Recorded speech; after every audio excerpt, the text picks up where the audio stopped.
Well, welcome to Community Christian Church and Easter for Coweta. My name is Ed Martin, and I'm so thankful we're together to celebrate the resurrection of Jesus Christ, which ripped a hole in history and it changed everything. 6 weeks ago, when I was thinking about Easter and how to talk about it this year, I thought my most difficult part of the job would be to help you feel the despair that his followers had to feel when they heard him say, "It's finished," as he hung on the cross on Friday. They'd hung on his every word for 3 years. And now they knew that even his last words had been true words. It was finished. All they hoped would happen, the purpose they had felt in their lives for 3 years of following this man, it was done. And they felt like they were finished. 6 weeks ago, I thought you might hear me say those words but not feel it. You wouldn't feel what they felt. But that was 6 weeks ago. Since then, our world has changed and we've learned about loss. Some of you know that today was supposed to be the last day of spring break trip that you'd been planning, and now that's lost. I think of student athletes who live for spring sports, how they worked out and they prepared, and that's finished. Just this last week, my heart's gone out to high school and college seniors and their families and the big plans they had for family celebrations as they walked to get those well-earned diplomas. But now, that may never happen. I have a friend who just performed this week his first Zoom wedding. Bride and groom in one location, the family's in another location, he was in another location, and they all got married. But I think about wedding plans that have been changed, big events that you spent months planning, and now that big event has been downsized or it's done. And all of us know those aren't the biggest losses that people have felt in the last 6 weeks. Jobs, health, life.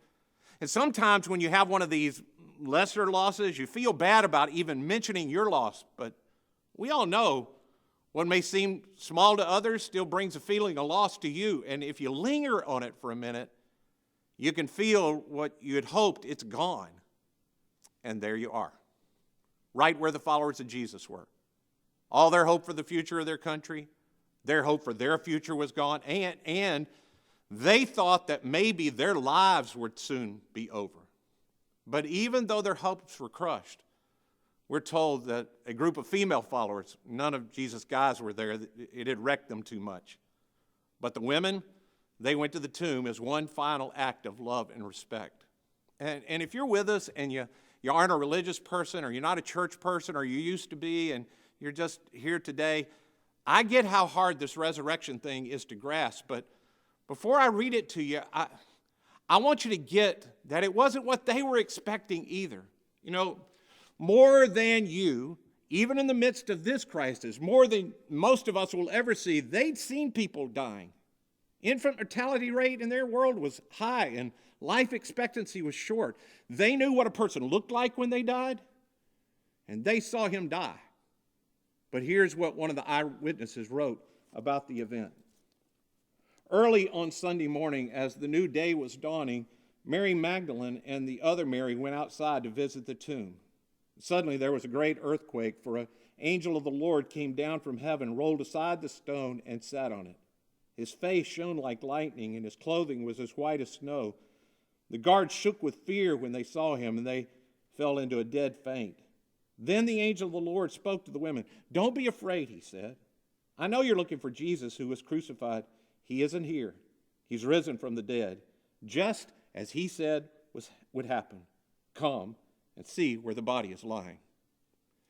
Famous psychologist Alfred Adler used to begin every session with a new client by saying the same thing. He'd ask, "What's your earliest memory?" And no matter what the client said, Adler would respond, "And so life is." What he taught was our earliest memories create a lasting imprint on us, and they can create kind of a trend line or a storyline for our lives. I've told some of you before that for years my life was about doing what I wanted, how I wanted, when I wanted, and I really didn't care who I hurt. My earliest memory that I think is a preschool memory, or at least my sisters tell me it is of me being really sternly corrected by my parents because I'd gotten so upset with my sister that's just older than me that I hit her in the mouth with a hammer, and not a play hammer. I broke her teeth. Looking back on my life, turns out that was not just a story. It was revealing a piece of my personality, which is Probably way more than you wanted to know about a pastor today. So here's my question for you. What's the storyline of your life? I know there are all kinds of plots and subplots that we get drawn into, but what's the overarching story of your life? Do you know? What's the overarching interpretation of events and circumstances that provide you a way to see your life? I mean, we all have them. It's a pattern of beliefs about what I've done, of what's happened to me that gives meaning to every experience I have. It's the great big story that ties all of my little stories together. Now, I want you to hold on to that for a minute. Let me show you a photo. Do you know who this is? This is Elon Musk. He's the founder of $3 billion companies, not $3 billion companies, but 3 companies that are each worth $1 billion. PayPal, Tesla, and something called SpaceX.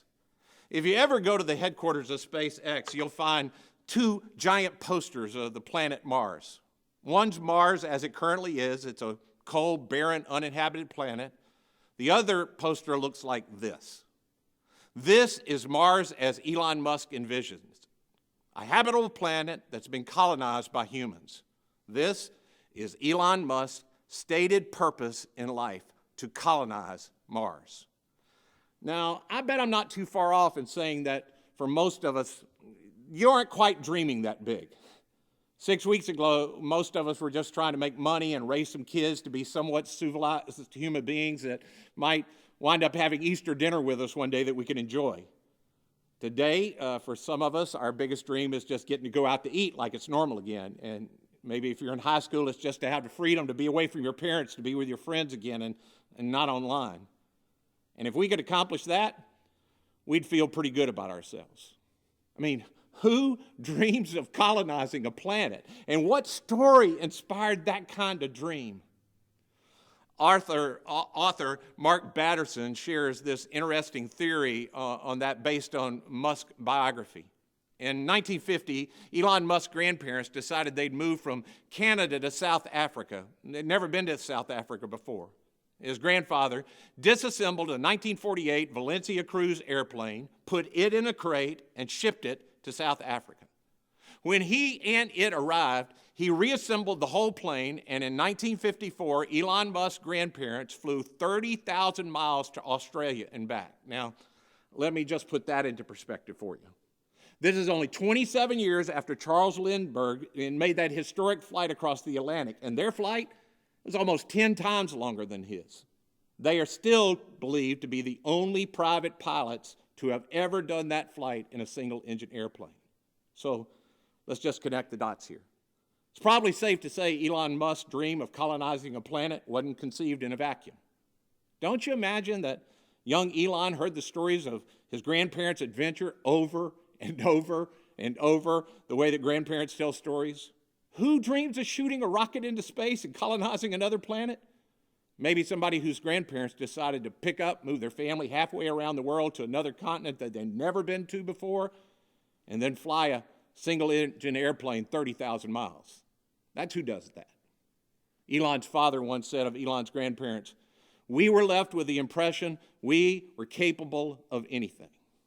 You see, that story became more than a story to him. It became a storyline.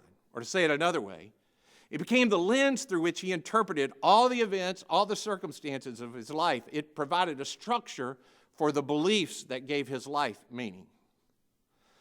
So, what does my bad temper, Elon Musk's grandparents, and Easter have to do with each other? Well, I know for many people that when it comes to that account that I read to you from Matthew 28 of the women going to the tomb, it's a great story, but it's just a story, right, that we tell on Easter and why there's Easter. It's an inspiring story, but for many of us, it's like a meme on the internet. It's cool, but it might be fake news. We listen to it. It's a good story, but it's not much different than Tupac being alive in Vegas or, in my generation, Elvis living in Michigan. But here's what's true that I don't think most people get. For followers of Jesus, the resurrection account isn't just a story. It's a storyline of life. It's the lens through which we interpret all events and all the circumstances of life. It's the structure through which our faith makes sense. As I say every Easter, Christianity is unlike any other world religion, any other philosophy, because it's not about morality or ethics or even about God. Christianity is all about an event, the empty tomb. I heard someone say negatively about Christians years ago, they put all their eggs in the same basket, the Easter basket. And that's right. Nobody on that resurrection morning was walking around saying, hey, you know, Jesus taught love his enemies, or we ought to do good to others, because when Jesus died, it died. All hope died. But when Jesus stepped out of the grave alive, it made clear to his followers that all things were possible. You might even say that they came to believe that they were capable of anything. Now, I know for many of you, believing in a person dying and then coming back to life by their own power is more than you can believe. I mean, the way our brains work, it's hard for our brains to grasp a miracle. And I'm not going to try to act like I can prove it to you by science, because it's frankly not possible. But you can't disprove it by science either, because you're using the wrong discipline of knowledge to try to even understand it. It either was or it was not an event that happened in history at a real point in time, and that can't be proven or disproven by science. You have to use the historical method. And I, along with billions of people, look at the evidence of history. There was no corpse ever produced, which is the fact that an empty tomb was never even disputed by anyone, even those who had Jesus executed in the first place. And at some point, you have to consider the evidence of how did this movement in Jesus' name grow from a small Jewish sect that followed a dead, they said resurrected, but from your point of view, a dead leader, who the only message history records that they shared about him was they claim he was risen from the dead. How does a message that incredulous grow from so fast that in the scope of history, a few years, becomes the official religion of the Roman Empire who killed him? And 2,000 years later, it becomes the world's largest religion and the only world religion that has naturally moved across ethnic groups and geography. How'd that happen? I mean, put yourself back in the first century when the Romans ruled the whole world as you know it, and they're going to rule it for hundreds of years. I mean, the United States of America has been a superpower on the world stage for about a century now. The Romans did it century after century after century with no competitor. Imagine you're right in the middle of that and you're asked, what's the likelihood that years from now people will know the name of Jesus way more than they know any name of the Roman emperors? Would you bet that the only mention of Caesar in our world would be the name of a salad or cheap pizza? I'll say for me that more than 2 billion people today who profess to follow Jesus, we believe that by far the best explanation of how that happened is that, as unbelievable as it sounds, and we know it does, there really was an empty tomb. And for us, this is not just a story, it's become our storyline. We're told, and we've experienced, that the same Spirit that raised Jesus from the dead is at work in our lives, and it's changing us. The resurrection has reframed our reality, and it redefined possibility. I mean, in just the last few months at Community Christian, we've seen dozens of people get baptized, which is getting dunked underwater. Why? Because baptism is the starting point with Jesus, and it's a symbol of this storyline. A person takes their old life and is buried underwater, and that old life gets left there, and they rise to walk a new life with Jesus as the leader.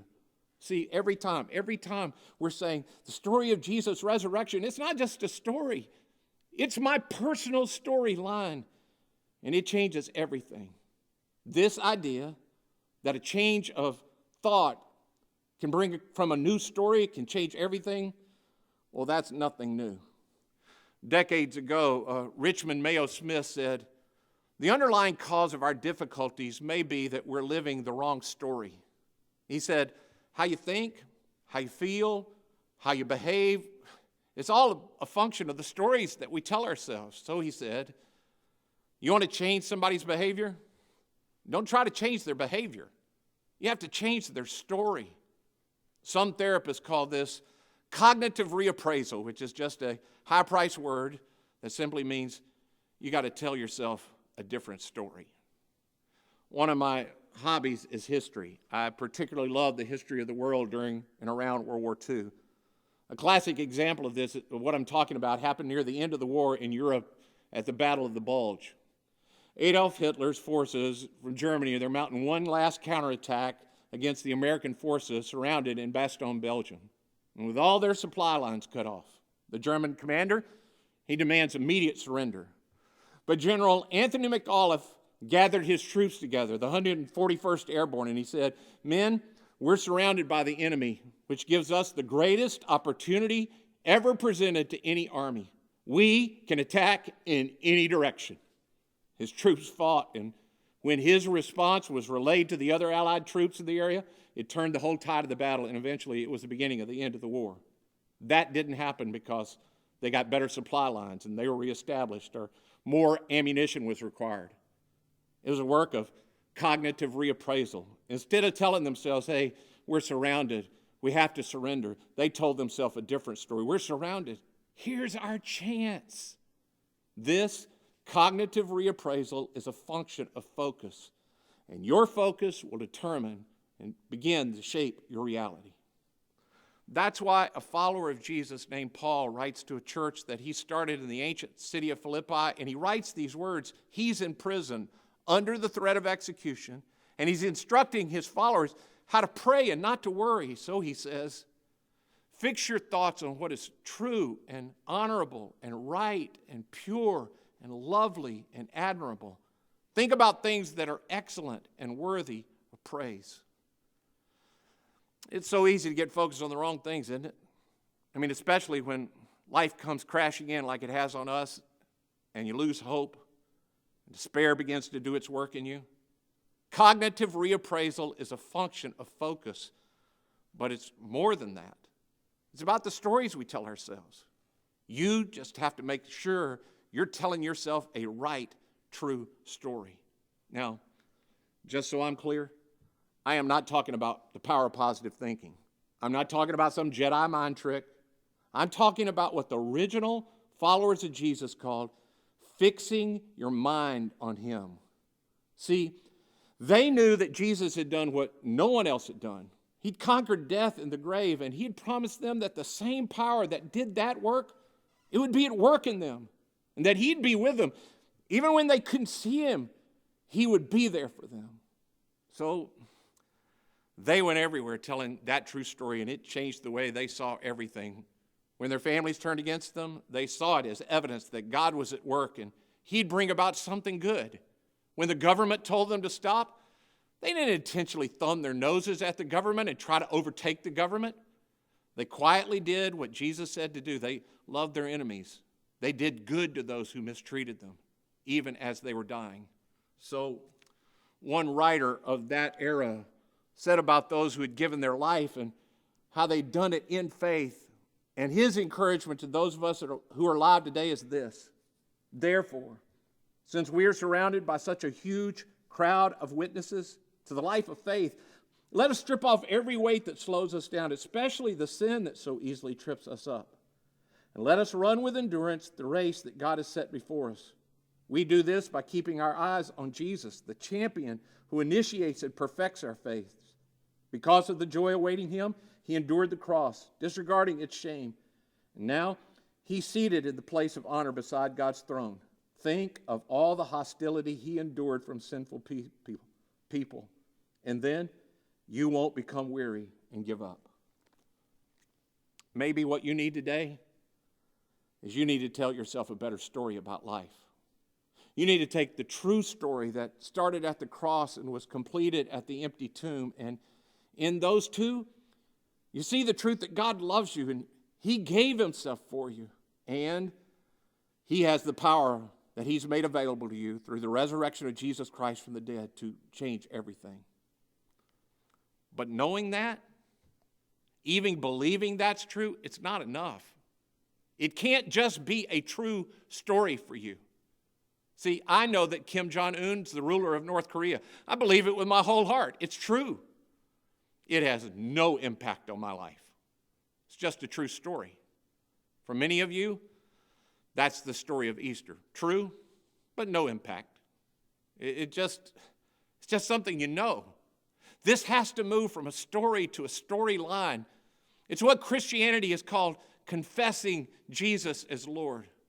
That happens when you believe not that Jesus is Lord over creation. He is. Not that he's just Lord over death, which he is, but he's Lord over you, which means you confess to yourself that Jesus is right about what?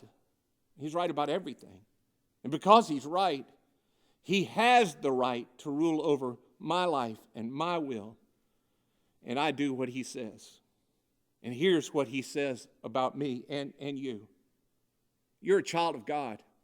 You're his workmanship, created to do a good work in this world. You're more than a conqueror over this life. You're not condemned. You're not a mistake. You're not an accident. You're not a label. You're not a diagnosis. You are who God says you are. See, when those women that I read to you about earlier, when they were headed to the tomb, they were convinced they were trapped in God's ultimate tragedy. But when they went to the tomb and they saw it was empty, they realized it was not a tragedy. God had written a comedy. He was mocking death. Recently, I heard someone remind me of one of my favorite stories. It's been updated a little bit, but it's a story of a guy riding in an Uber from the airport, and he's headed a good long way from the airport, and for a long time, he and the driver ride in silence. At one point, he reaches up and he taps the driver on the shoulder, and the driver jumped and almost wrecked. And when they come to a stop, the guy apologized and said, "Hey, man, I did not realize that tapping you on the shoulder would throw you off so much." The Uber driver said, "It's my fault. I was daydreaming. I forgot where I was. See, my other job is driving a hearse." See, I think that the tap on the shoulder, it's what God's doing in the resurrection. I think it so shocked the first disciples that it changed everything for them. And what we're hoping today is that Easter is a chance for you to reconsider the storyline of your life and allow God to rewrite your story into his great story. See, Jesus didn't come to make bad people better. He came to make people trapped in a story that ends in death, people who know that death isn't the end, and that through his power, life takes on a whole new meaning. I'm praying that his story, it becomes your storyline. And if it does, it becomes the answer to everything. As you and I confess that he's Lord, he becomes our hope in life and death. So this is what I want to do to end my time today. I have something I want you to listen to. It's something I want us to experience together for about 4 minutes. For followers of Jesus, the words you'll hear are words that are at the core of our story. As you listen, if you prepared to celebrate the hope we have in Jesus by remembering him through the elements of communion, then you take them as we listen and as you worship. And if you're with us and you're not there yet, once again, can I just thank you for spending this time with us? And just so you know, you don't ever have to fake anything with God. You don't have to act like you believe something you don't believe. But here's what I want to ask you to do. Would you please take these few moments, these 4 minutes, listen to these words, read them on the screen. Maybe take a chance to ask God if what we talked about what you heard in these last few minutes could go from storyline, from the story to the foundation storyline of your life. Let's experience this together.